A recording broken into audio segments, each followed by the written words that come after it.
What? Magandang gabi po sa kanilang lahat, mga minamahal.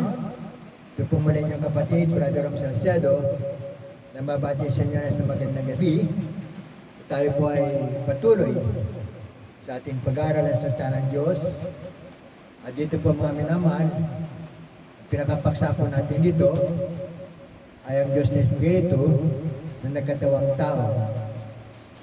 Para po sa inyong kaalaman, ang Diyos ay Espiritu. Walang laman, walang buto, walang dugo. Pure Spirit God. Ang tawag po sa Kanya ay Holy Spirit God. Immortal, invisible, hindi nakikita ng sinumang tao. Sa pagsabi ng Biblia, walang taong nakakita sa Diyos at nabuhay. Kaya dito mga minamahal, walang tao na makakatitig sa mata ng Diyos o sa Espiritu ng Diyos. Walang makakaalam sapat siya ay nasa liwanag na hindi malapitan na hindi maring makita ng sinumang tao.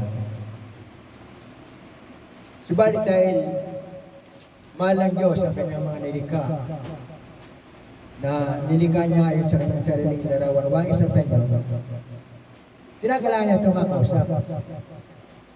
Kinakailangan niyang magkaroon ng fellowship sa tao. That is the very essence why God created man, to have a fellowship with Him forever and forever. At ang fellowship lang, magaganap sa heaven. Not in hell. Not in the lake of fire. Because hell and the lake of fire was not for man created in the image of God, but to the angels led by Lucifer, David, Satan, the old serpent, the dragon, and his fallen angels. Wanag po kami naman. Nilikha ng Diyos ang tao para magkaroon sa kanya ng fellowship, pag-ipag-ugnayan, makasama niya sa habang panahon, sa buhay na walang hanggan. Amen. Ngayon, paano magagawa ng mahal pa noon? Na Espiritu. Na siya magpag-ugnay sa tao. That He should manifest Himself in the flesh. Yung kanyang power, yung kanyang kapangyarihan. Because God, the Holy Spirit God, is an omnipotent God. Napaka-makapangyarihan niya. Walang bagay na imposible sa Kanya, walang bagay na hindi niya kayang gawin sa sanglibutan ito. Kaya dito, nagsalita ang mahal pa noon sa Biblia, search the scriptures, for in them you think that you have an eternal life, and there they which testify of me. Sabi ng mahal pa noon sa Kristo, nakikilalang Diyos ng mga Kristiyano, saliksikan ninyo ang bukas sulatan. Pag sabing bukas sulatan, the Bible, composed of two pages, the Old and the New Testament. Sa Old Testament, nandun siya. Sa New Testament, nandun siya. Kaya sabi, search the scriptures, for in them you think that you have an eternal life, and they are they which testify of me. Yung banal na kasulatan, Old and New Testament, siya ang nagpapatuto patungkol sa ating mahal pa si Kristo, na siya ang Diyos na nagkatawang tao. He was the manifestation of God in the flesh. Amen. Kaya dito, dahil dalawang bagay ang Biblia, Old and New Testament, dito, nagpag-unay siya sa mga tao. Sa Old Testament, ginamit niya ang kanyang kapangyarihan sa pamamagitan ng Theophany. Theophany is the visible manifestation of the invisible unseen God. Maliwanag. Ang Theophany ay hindi pampalagyan. Ginagamit lang ng Diyos ang Theophany tuwing meron siyang kakausapin ng mga man of God.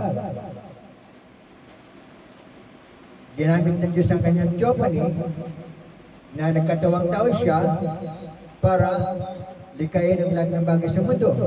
Nilikha ang planet Earth, nilikha ang lahat ng mga bagay na sa loob ng mundo, at sa ikanim na araw, nilikha niya ang tao. Sang-ayon sa kanyang sariling larawan, wangis at tanyo. And by the finger of God, the Theophany of the manifestation of God in the flesh, gumawa ng kempal na putik, ginanyo bilang tao, nilagyan ng laman, at pagkatapos, hininga ng buhay, at pagkatapos, ang tayo naging isang kaluluwa ang buhay.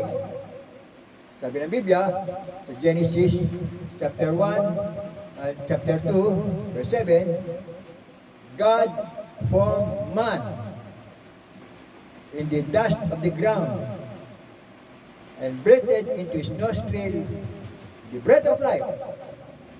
And man became a living soul. Maliwanag. Sabi ng Biblia, ang chopan of God, which is the Lord Jesus Christ Himself, made man according to His own image and likeness. Anong ginawa ng mahal pa ng Jesus? He formed God by the finger of His hand. Mula sa lubog ng lupa, ginawa niya itong putik, ginawa niya ang katawan ng tao. At pagkatapos, ay nilagyan na, ginawa niya yung alabog, yung lupa, na naging yung tao, binigyan niya ng laman, buto, at dito, ginawa niya itong glorified body. Ang ginawa ng Diyos, sa kanyang nilikha na si Adan, the first man on earth created by God in his own finger, ginawa niya itong isang glorified body. Yung lupa, ginawa niya isang maluwalhating pangangatawan. Subalit ito walang buhay. Walang buhay. Kaya ang ginawa niya, hininga niya ng kanyang hininga ng buhay, ang katawan ng tao na kanyang ginawang maluwalhating pangangatawan, at dito ay pumasok ang kaluluwa at ang Espiritu ng Diyos. At sabi dito, ang tao ay naging isang kaluluwang buhay. Man became a living soul, walang kamatayan, nanana sa isang maluwalhating pangangatawan.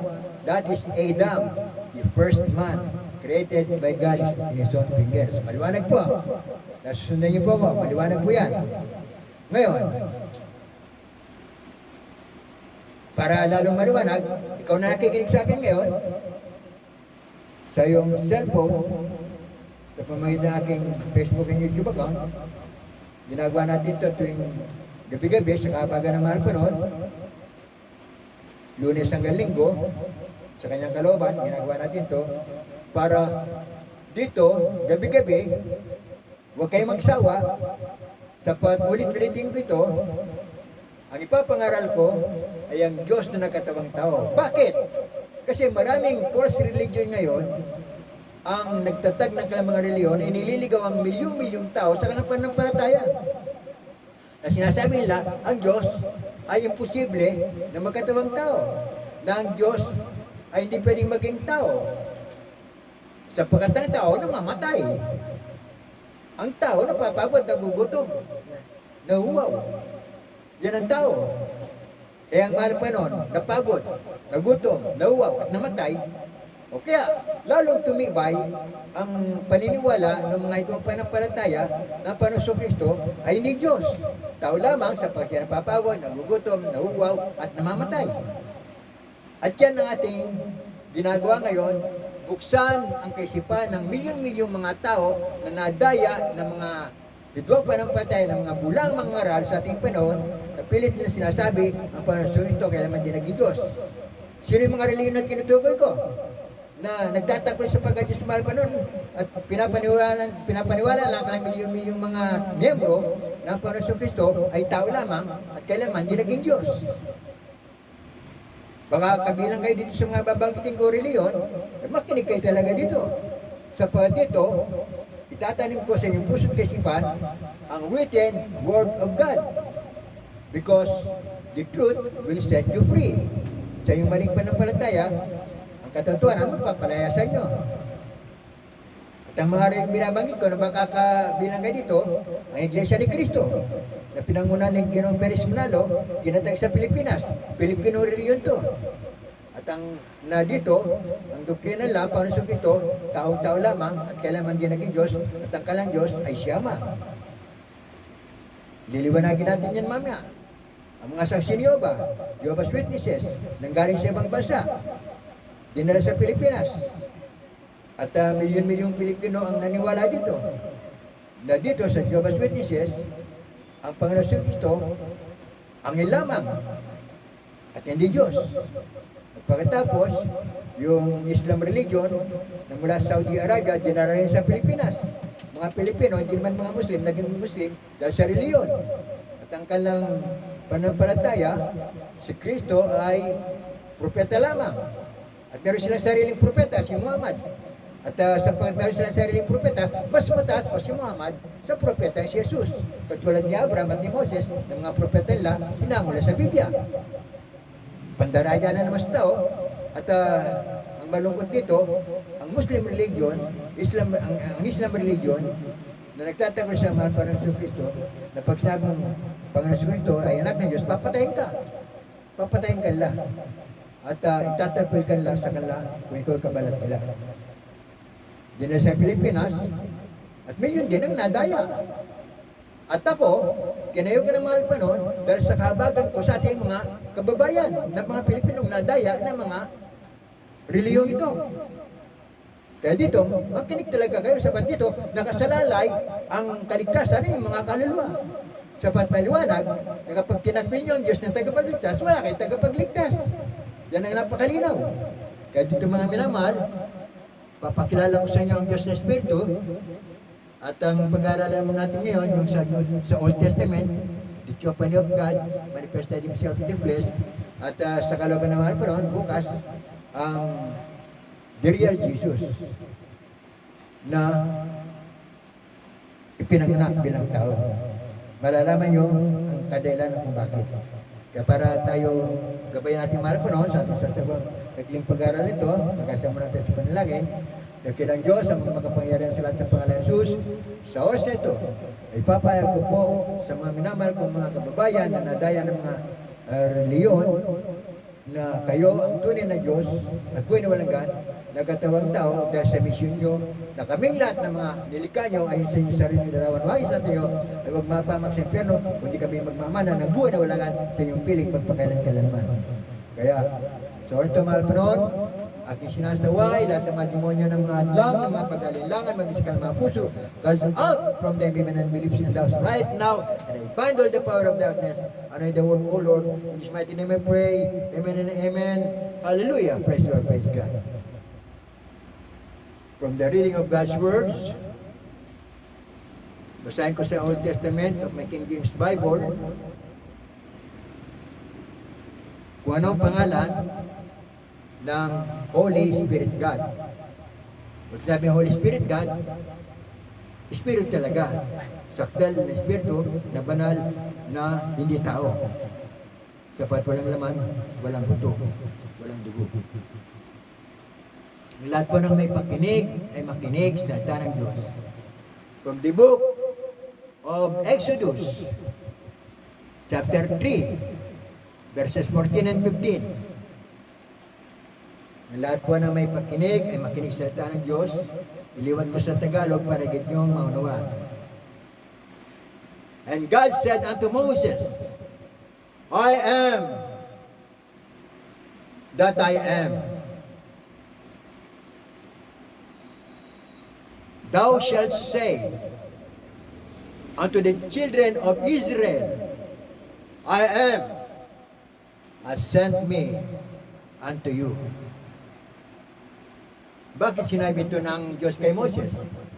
Kasi ang mga Israelita, mga anak ni Israel, bayan ng Diyos, sinalipin sa loob ng 400 years ng mga Egyptians. At dito, tumaing ang mga Israelita, pagod na sila, na palayain sila sa pagkalipin for 400 years, hirap na sila. At dito, ang mahal pa ng Diyos na Espiritu, bumaba at nakipag-usap kay Moses na siya ang napili para palayain ang mga Israelita sa pagkalipin sa mga Egyptian. Ngayon, nagtanong si Moses, Panginoon, paano kung tanungin ako ng mga anak ni Israel kung ano ang pangalan ng nagsugo sa akin para ipalayain sila? Sumagot ang mahal pa noon. Sabihin mo sa mga anak ng Israel, ako ay siya ko nga. Sabihin mo sa kanila, ako nga ang nagsugo sa iyo. I am has sent you unto them. And God said moreover unto Moses, thus shalt thou say unto the children of Israel, the Lord God of your fathers, the God of Abraham, the God of Isaac, and the God of Jacob, has sent me unto you. This is my name forever, and this is my memorial unto all generations. Amen.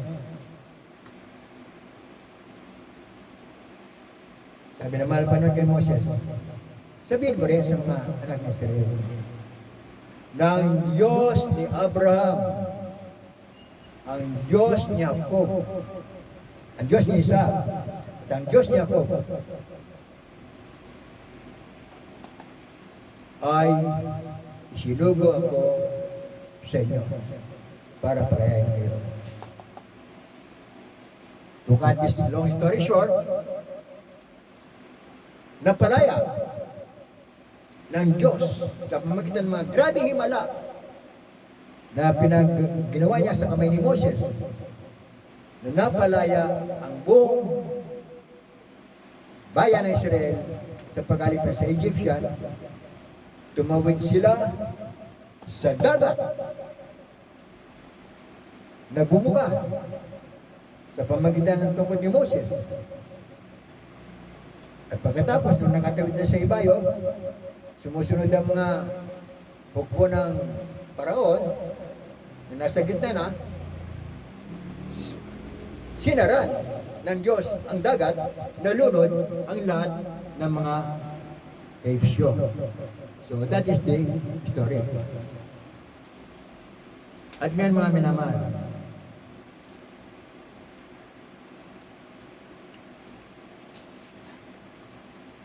may panukala ang Diyos. Anong panukala ng Diyos? Sapagat ang mundo ay nakalata ng mga tao sa ngayon sa larawan ng isang tanda ng Diyos. At ang milyon-milyon, bilyon-bilyon, billions, mga sa ngayon, mga 8 billion tayo, 8 billion people on earth, in the whole world, mapapamak. Kasi naglipa na ang mga trilyon. Kaya, during the time of Moses, na hindi pa kilala ng mga Israelita kung sino ang talagang Diyos, nagpakilala ang Diyos sa pamamagitan ng Theophany. Sapagkat ang Diyos hindi makikilala, mananatili siyang Diyos na Espiritu. Kailangan niyang magpayag sa laman, kailangan niyang magkatawang tao. At sa pamamagitan ng Theophany, as I said, Theophany is the visible manifestation of the Holy Spirit God in the flesh. Nagkatawang tao siya. At dito sa kanyang pagkakataong tao, sabi ng Biblia, nakipag-usap ang Theophany of God ng mukaan kay Moses. Ngayon, paano natin malalaman kung sino itong Theophany of God na nagkataong tao na nagpag-usap kay Moses? Sa pamagitan ng Biblia pa rin, sa Old Testament na babasahin natin, makikilala natin kung ano ang pakilala ng Theophany kay Moses at sa mga Israelita. Dito sa Isaiah chapter 41 verse 4, ang nagsasalita dito ang Theophany of God. Nagsalita siya sa pamamagitan ng mga propeta. Sa pagkakataon to, kay propeta Isaiah. Sabi ng Diyos kay Isaiah, isulat mo. At ang nasasalita dito, ang Theophany of God, na nakipag-usap kay Isaiah. Isaiah chapter 41 verse 4. Sabi ng Theophany, who hath wrote and done it, calling the generations from the beginning, I, the Lord, the first and with the last, I am He. Amen. So nagpaklala na ang Theophany, siya raw ay ako nga siya, sabi niya, ako nga siya. Sino ang gumawa ng lahat ng henerasyon mula sa umpisa sa buong lupa? Walang iba kundi ako, ang Panginoon. Ako ang una at kasama ng huli. Ako nga siya. Amen. Sa mga tuwid, sabi ng Theophany, para mas maliwanag, sabi natin ang Theophany si Panginoon Kristo, sapagkat bakit natin sinabi na ang Theophany ang Panginoon Kristo? Kasi Old Testamento, wala pang Panginoon Kristo sa kapayagan sa man. Panginoon Kristo nagpayag sa New Testament. Pero sa Old Testament, yung kanyang Theophany, yung kanyang anyo, yung kanyang larawan, ang ginamit ng Diyos. Bakit nalaman natin na ang Theophany of God ay walang bago na Panginoon Kristo? Dahil sa kanyang salita. Sabi niya, I the Lord. I'm the first and the last. I am He. Itong sinabi ng Theophany na ako ang Panginoon, ang una at ang huli, ako nga siya, sinalita dito ng mga panahon sa maraming pagkakataon. Sa New Testament, mababasa natin lahat yan. Hindi pa ngayon kasi nasa Old Testament pa lang tayo. At ang nagsasalta sa Old Testament, ang Theophany of God, na Panginoon Kristo. Kaya maliwanag ito sinasabi ko sa inyo, the Theophany of God in the Old Testament is none other than the Lord Jesus Christ in the New Testament. Isang papyaw na pagtingin sa New Testament. Sabi ng mga Hudyo sa Panginoon Kristo, kami ay mga anak ni Abraham at kami at ang aming Diyos ay ang Ama. Sabi ng mahal pa noon, kung kayo ay mga anak ni Abraham, ibigin niyo ako. Bakit? Sapat nakita ni Abraham ang aking araw, siya naggalak at siya natuwa. Nagulat ang mga Hudyo. Bakit nagulat? Kasi si Abraham mas matanda, 1,000 taon pa, bago pinanganak si Abraham. 1,000 taon. Tapos ang mahal pa nun. Wala pang 50 years old, sabi ng mga Hudyo. Wala ka pang 50 taon, nakita mo na si Abraham, imposible yun. Ano sabi ng mahal pa nun? Katotohanan. Verily, verily, I say unto you, before Abraham was, I am.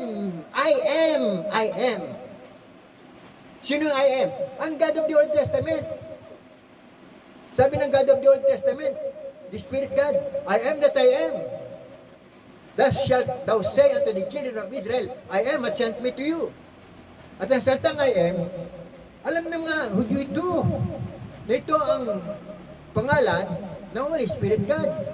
At sapagkat nakalagay sa third commandment of the Lord, na binigay sa mga Israelita, thou shalt not mention the name of the Lord thy God, for I will not hold him guiltless to them who will utter the name of the Lord God in vain. Kaya takot na takot mga Israelita. Hindi nila kayang bigkasin ang salitang I am. Sapat mamamatay sila. Huwag niyong gagamitin ang pangalan pa ng Diyos sa walang kabuluhan. Sapat ay pagtatanim ko kayo, wala sa ikatlong ikapat na salin ng lahi. Mga mamatay kayo lahat. Takot na ito ang mga Israelita, mga Hudyo. Nabanggit yung salitang I am. Kaya dito, nag-invento sila maraming pangalan. Jehovah, Ama, Yahweh, El Shaddai, at ano pa mga pangalan. Dahil hindi na kayang bigkasin yung I am. Pero dito, nagulat sila. Ano sabi ng mahal pa ng Kristo? Katotohanan, hindi ito kasinungalingan. Katotohanan, sinasabi ko sa inyo, bago pa man ipanganak si Abraham, ay ako nga. Verily, verily, I say unto you, that even before Abraham was born, I am. Ako nga. Siya ang Diyos ng Old Testament. Siya ang Theophany of the invisible God who manifested Himself in the flesh. Napakaliwanag. Napakaliwanag. At marami pang mga patotoo. Ano pa yung sinabi ng Theophany? Kung babasahin ko lahat, kulang na kulang ang buwan eh. Kulang na kulang ang ating oras, kaya isang salita lang ng Theophany ang aking babanggitin. Kasi kulang isang oras kung babanggitin ko lahat yung I me. Sa Isaiah chapter 48 verses 12. Itong huling talata. Kasi kung babasahin ko lahat ng I me, kulang isang oras. Kaya last na I me lang ito. Ang nasasalita dito, ang Theophany. Sabi niya, hearken unto me, O Jacob, my call. I am He. I am the first, I am also the last. There is none other God before me. I know not any. Ang amin naman, sabi na mahal pa ng Kristo, sa mga Israelita, as the Theophany of God, sabi niya, sa inyo, O Israel, na ating tinawag, ako nga siya. Ako nga siya. Sino yung ako nga siya? Yung Diyos na Espiritu. Ako nga siya. Ako ang una at ang huli. Ako ang nag-isang Diyos, wala akong nakikilalang iba. Maliwanag. Sabi ng Theophany of God, ang Panginoon Kristo, ako ang nag-isang Diyos, ako ang nag-isang Panginoon, wala akong nakikilalang ibang Diyos. Ngayon mga minamahal, lahat ng salitang to ng Theophany of God in the Old Testament ay sinalitang lahat ng mahal pa ng Suriito sa New Testament. Na dito, pinakita ng mahal pa noon na yung Theophany of God na nagsalita sa mga propeta, sa mga men of God, Moses, David, Abraham, iba't iba pang mga propeta, siya yon. Siya yon. Ba't natin nalaman yung siya yon? Binasa ko na kanina. Sabi na mahal pa ng Kristo, kung iniibig nyo, kung kayo ang mga anak ni Abraham, sinasabi nyo na kayo ang anak ng Diyos, ibigin nyo ako sapagat ako ay nagmula at nanggaling sa Diyos. At nakita ni Abraham ang aking araw, siya naglak at siya natuwa. Kaya na magreklamo ng audio, imposible. Wala ka pa 50 taon. Nakita mo na si Abraham. Sabi na mahal pa noon, katotohanan. Hindi ito kasinungalingan. Katotohanan. Sinasabi ko sa inyo, bago pa man ipanganak si Abraham, ay ako nga. Siya ang Diyos na Espiritu. Nang pangalan ay I am, ako nga. Siya, yung salitang ako nga, I am, takot na takot bagmitin ng mga audio. Pero ang mahal pa ng Espiritu, binanggit niya, ako nga. Siya. Mga minamahal, bukas sa kalaban na mahal pa noon, ang mga katakot-takot na versikulo, talata, sa buong aklat ng New Testament, lalo na sa aklat ni San Juan, paparinig ko sa inyo ang mga sinalita ng mahal pa noon, na siya ay siya ko nga. Para lalo kayong maniwala na ang Diyos na Espiritu na tinatawag ninyo sa inyong sa pangalang inimbento ninyo ay walang iba kundi siya ko nga. Dito sa Old Testament, ang pangalan ng Diyos na Espiritu, ako nga, I am. Pero sa New Testament, ang pangalang ginamit ng Diyos na Espiritu ay hindi ako nga. kundi Yesu Kristo, Jesus Christ. Pinagpili niya kay Jose, kay Maria, na ang sanggol ay papanganak, ay tatawagin Jesus, sapagkat siya ang katawan ng Diyos na magsasalita sa mga tao sa ating generasyon sa mga huling araw sa pamagitan ng Panginoon Kristo. Jesus Christ became the body of the unseen, invisible, immortal God. Maliwanag po yan. Kaya ngayon pa lang, mag-isip na. Yung mga kapatid ko, milyon-milyon kayo na nadaya ng yung mga reliyon ng Panginoon Kristo ay tao lamang, kailanman din naging Diyos. Panahon na para mag-isip kayo. In the light of God's written word, ang katotohanan ang magpapalaya sa inyo. So it was spoken, so it shall be done. Salamat tayo sa Diyos, maraming salamat po sapagkat sa orto, naipayag ko po ang Chopany of God, ang katawang ginamit ninyo upang sabihin, makausap si Moses, mga propeta, mga men of God's Old Testament. Kaya sa kalaban mo mga karon, sa araw ng bukas, ang magiging pagsapa namin ay pagiging the great I am ng mga Panginoon Kristo. Siya ang Diyos ng lumang tipan at ng bagong tipan. Kaya siya lamang lahat ng kapunan po salamat sa pangalan ng Panginoon. Mga kapatid, binibigyan kayo ng magkakataon, magkapagdili-dili sa paksa natin binanggit at sumampalataya kayo sa puso ng Panginoon Kristo ay hindi basta lamang siya ang Diyos na nagkatawang tao para mailigtas tayo sa panagkano sa dagat-dagatan ng po'y kapiling niya tayo sa abang panahon, buhay na walang hanggan sa kanyang piling ng pagkalimkalan. Kaya sa gabing to, bago kayo matulog, makipag-usap kayo sa mahal panahon, tanggapin niyo siya sa iyong puso bilang Diyos na tayong magligtas para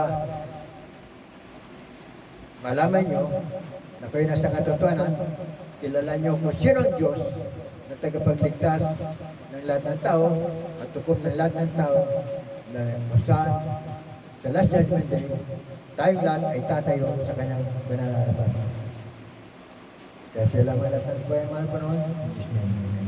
Mga kapatid, ito yung muling kapatid Brother Ram Salcedo, pasamantala ng papaalam, hanggang bukas na muli sa kalaban ng mga panahon. We love you so much, but our Lord Jesus Christ loves you more. Amen and amen. Hallelujah. Praise the Lord. Praise God.